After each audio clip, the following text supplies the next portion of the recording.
Hey everyone, welcome back to our channel. We're the Dawnties. My name's Rochelle. I'm your favorite Donna, and books are heavy. Books are heavy because today we have our Book of the Month box. So every month we do have 2 boxes from Book of the Month, which is a bookish subscription service. And you basically pay for a credit every month. And whenever they release the titles for the month, you can go in and use your credit on one of their selections. They have anywhere from 5 to 7 selections every month of a variety of genres. A lot of them are new releases or even early release titles, which is amazing.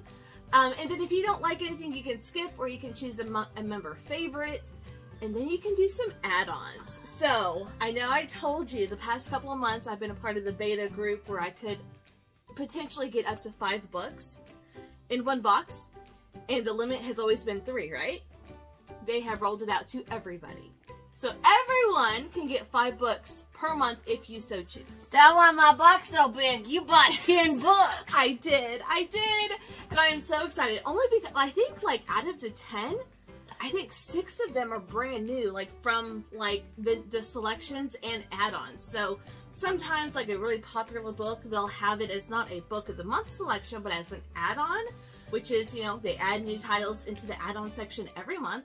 And there's several titles in here that are brand new, either just came out or are about to come out, and I'm excited to get to them. So we do have 2 very large boxes, and normally we unbox one at a time, but I think we're going to do it in tandem because I am very anxious to get in and see all of these books. So you don't want to wait for me. I don't want to wait, and I don't want to debate on who goes first or anything. But if you want to try out Book of the Month for yourself, I will leave our link down below. It will definitely help us out if you want to try them. I love them. We've had them for right at 1.5 years now, and there's always something that I'm like itching to get. So I'm excited. If you can't tell, she bought 10 books this month. I did. Oh, my bookmark is on the bottom. Oh, it says I'm a superstar. Oh, in our boxes. Oh my gosh. Okay, so both of our boxes have a special gift in it. It says, "Nicely done, superstar. Congrats on completing the 2023 reading challenge." Yay me! So, we get a special prize if we complete different challenges. And I chose the same prize for each of us, but they're super cute. So what does the bookmark say? Respectfully, leave me alone! I love that. Because, yes. So every month you do get a bookmark in your box, which is always fun. First one I got is a historical fiction. Yes. Called The Spectacular by Fiona Davis. It looked like Radio City Music Hall. And actually it is. I think it has to do with the Rockettes, if I'm remembering correctly. So it is historical fiction by Fiona Davis. Quick take. Dust off your dancing shoes. This glitz and glam Radio City Music Hall story is certain to put some pep in your step. It's movie-ish. Of course it takes place in New York City. It has real-life characters and it's glamorous. So this is an author that wrote, I think, the Magnolia Palace last year, which I never read. It's on my to-read list, but the summary of this one, it's historical, it takes place in New York City. Like, I'm down for. Okay. I'm excited. And I think that comes out in later in the month of June. Gotcha. My first book is The 5-Star Weekend by Ellen Hilderbrand. I've read several books by this author. I absolutely love her writing, her storytelling. They're very easy. And this looks like it's going to be about a 5-star weekend. Somewhere kind of beachy. Summery. Totally summery vibes. Quick take. Feel sand between your toes and sun on your skin in this breezy treat from reigning beach read queen, Ellen Hilderbrand.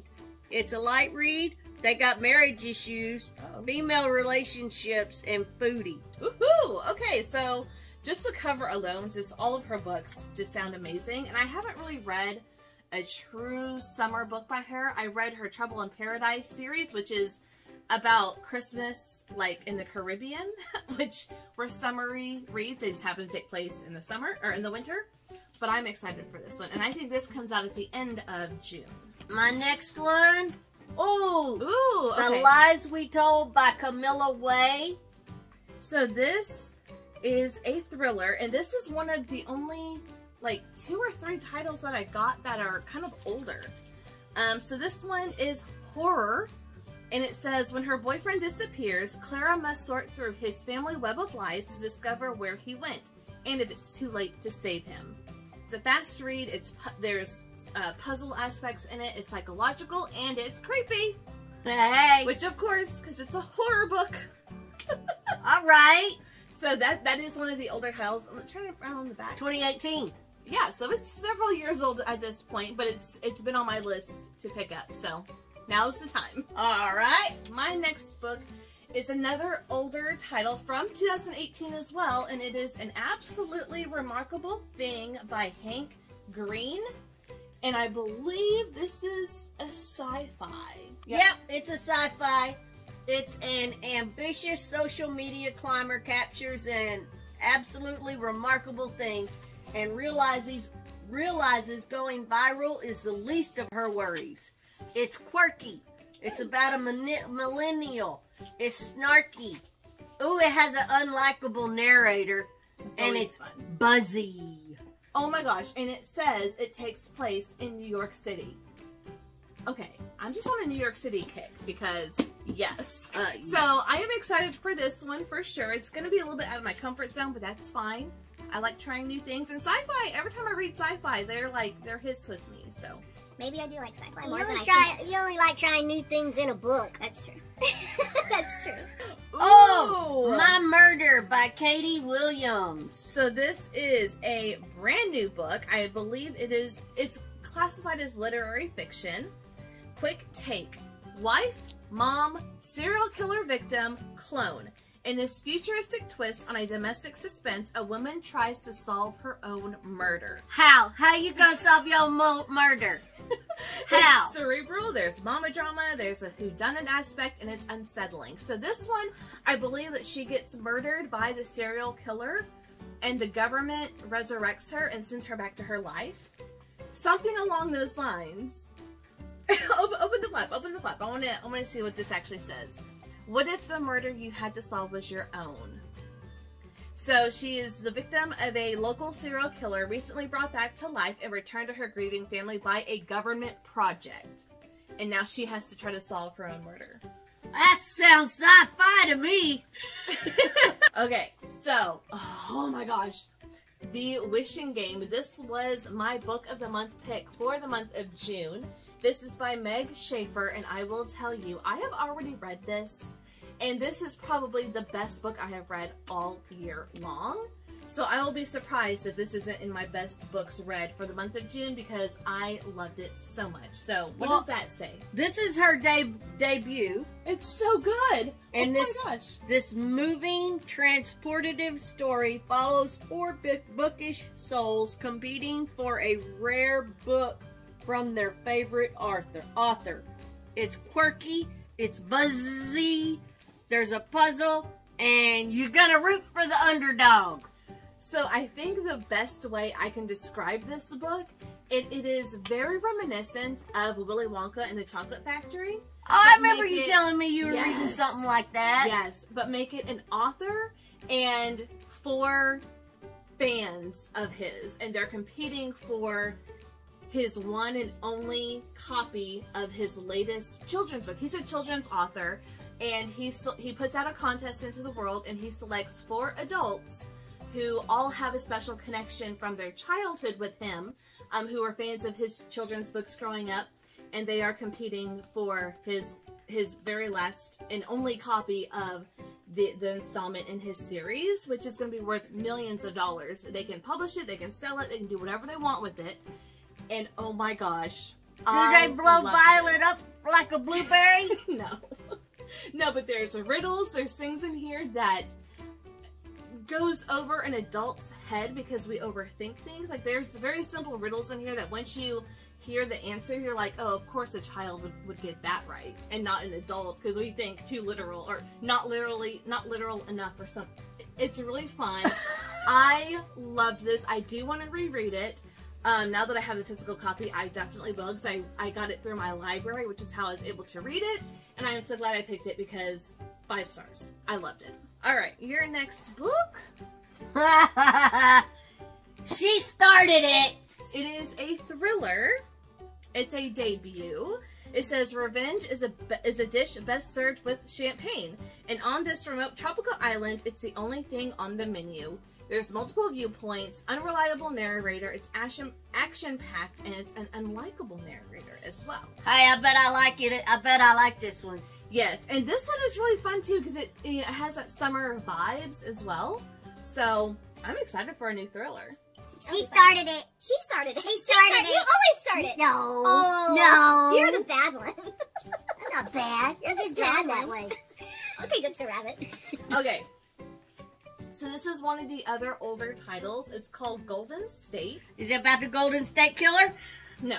Oh. It is by Ben H. Winters, and this is from 2019. I think this is sci-fi, maybe? What is this one?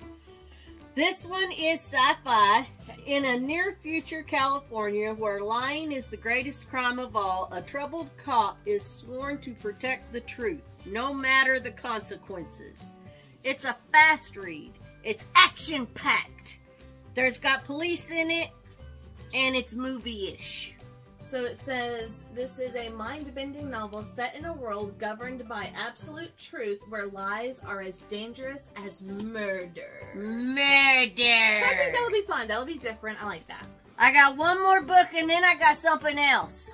But I ain't seen it yet. Yeah, okay. The Whispers by Ashley Audrain. So this is the same author that wrote Push. Oh, where Yes. that kid showed Yep. it. Yeah. Oh, Yep, Push. This is her newest release. This is considered contemporary fiction. It says a suburban neighborhood devolves into chaos and recriminations when a boy mysteriously falls out of his bedroom window. He just fell out the window. I don't know what happened.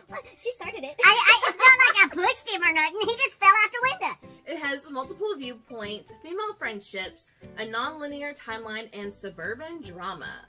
So I loved The Push so much. It was her debut novel. I got it last year through Book of the Month. Loved it. So I'm excited for her new book. all right. All right. And my last one is another brand new one as well. It is called Ink Blood Sister Scribe by Emma Torres, I think. This is a new book as well. I believe this was one of the options for the month. If not, it was an add-on. All of these, but 3 are brand new releases, which is crazy. So, And this is a fantasy. It's a debut. okay. And in this epic adventure, 2 estranged sisters bear the weighty responsibility to protect their magical family library. Ooh, this is a okay. book stop. This is a doorstop. It's 400 plus pages. It's got LGBTQ plus themes. It's got multiple viewpoints, and it's a book about books. Okay, 400 plus is 403. Well, it's still a doorstop. It says, in this spellbinding debut novel, 2 estranged half-sisters tasked with guarding their family library of magical books must work together to unravel a deadly secret at the heart of their collection. It's a tale of familial loyalty and betrayal in the pursuit of magic and power. That's what I said. Book about books. Yes, I do like books about books. The Wishing Game in particular, loved it. So I'm excited to dive into a little bit of fantasy. A little bit of fantasy in this one. And sisters. Love that. Okay, so we actually both finished one of the 2023 challenges through Book of the Month, or I say I completed it twice, which is you read 12 Book of the Month books that you purchased in the year. And I did that on both of our accounts. So we got to choose a gift, or I got to. You didn't get a choice. But I get the gift. Yes, you did. We had 3 options: a pig, I want to say a cat maybe, and then the one that I chose. Okay. So here is mine. Proof that I completed the challenge as well. You ready? Do you see what it is? What we got? Oh, it's a puppy dog. It is a cute little puppy plush bag clip that actually, since we have 2 Book of the Month tote bags, I figured we could put them on our tote bags.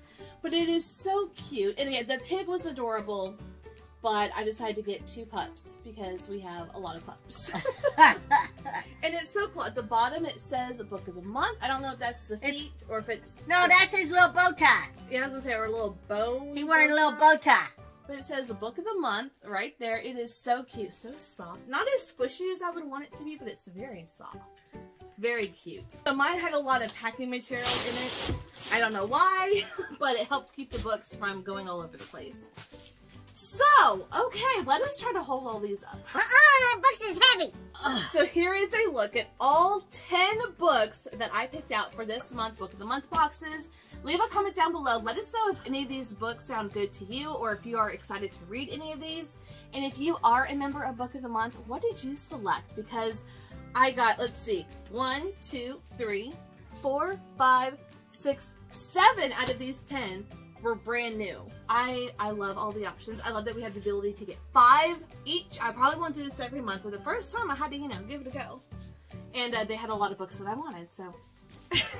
But that's gonna do it for us today. Thank you guys so much for watching, and we'll see you in our next video. Bye. I'm gonna work out now.